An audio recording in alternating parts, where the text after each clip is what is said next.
Apakah perasaan cikgu apabila sekolah kita terpilih menjadi sekolah angkat madani? Terima kasih Farhan atas soalan itu.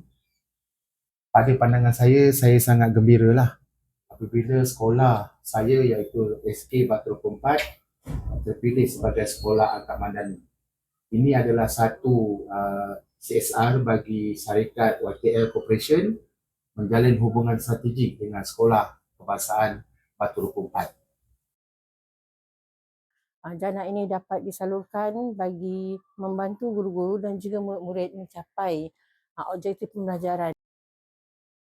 Harapan saya pada sekolah angkat madani ini dapat mengoptimumkan semaksimalnya peruntukan atau pembantuan yang diberikan agar anak-anak yang berada di SG Batu 4 ini lebih cemerlang.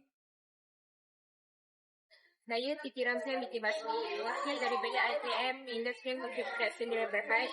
Sangat gembira di atas penglibatan pihak kami untuk menjayakan program sekolah angkat madani.